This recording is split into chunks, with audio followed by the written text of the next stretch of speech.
cook tent, do you have like, is there a place where you all can gather together, a big tent, in other words?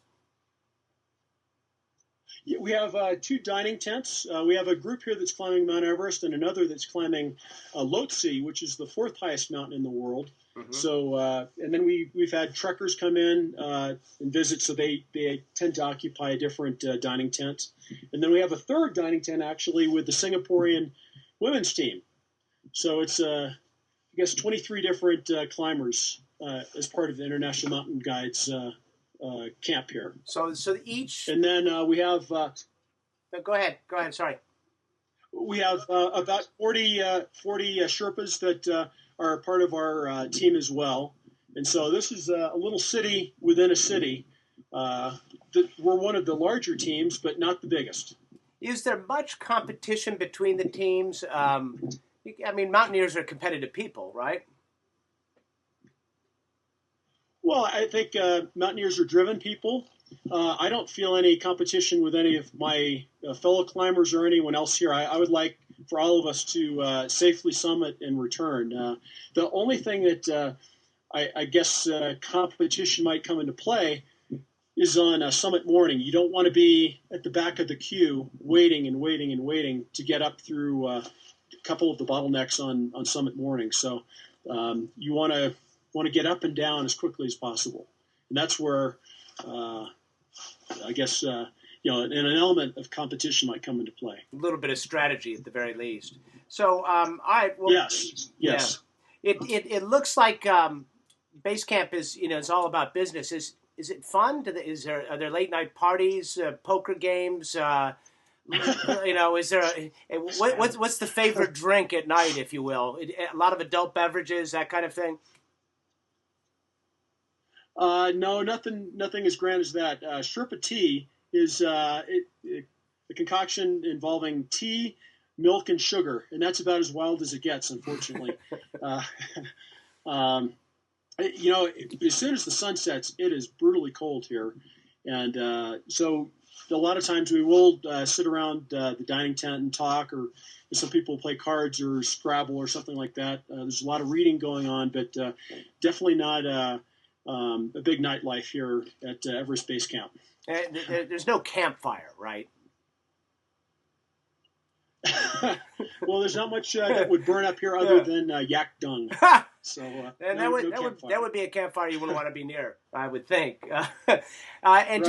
just you talked about how cold it gets at night. What's the temperature roughly now? It's about 20 degrees. 20 degrees Fahrenheit is our guestimate. Okay, not Celsius, I presume, or you wouldn't be so bundled up. So, all right. So no, we'd be a t-shirt. So generally, just to sum it up, you look good. It sounds like you feel good. You feeling pretty positive about a summit this go round? I sure am. But there are certain elements that are beyond our control. Obviously, we don't control the weather, so we follow daily or every other day weather reports. We do anticipate a little bit of precipitation, some snow here in the next few days. So that may or may not affect the ability of the teams to fix the route to the top. So one of the best attributes of a mountaineer is patience. And so I would love to go to the summit, or start my bid in the next couple of days. But if it turns out to be a couple of weeks, that's so be it. Okay, let me just throw in a couple of tweet questions. One of these, this comes from Mitchell Parrish. What's more exciting, being strapped to SRBs or climbing Everest? Good question, Mitchell. It is a good question. Well, thankfully, I've never been like, what's his name? Pickens in Slim Pickens, the movie, yeah. Dr. Strangelove. Dr. Strangelove, actually strapped onto a booster. It's fairly comfortable being strapped in a shuttle seat and flying into space. I consider the two experiences apples and oranges. They're both boyhood dreams of mine, and I think will be completely exhilarating experiences both equally. You're living the dreams, pal. All right, another tweet. This one comes from Amoroso. The question is, must be an astronomer. Is it possible to spot Venus or bright sky objects in daylight from where you are? Oh, that's an interesting question. Not right now, obviously. Venus is a really tough one because of its proximity to the sun, and also because our sky here is so bright, especially with the reflected light from the snow on the mountain. So I would say probably not. I've not been looking purposefully, but I'm going to start trying tomorrow. All right.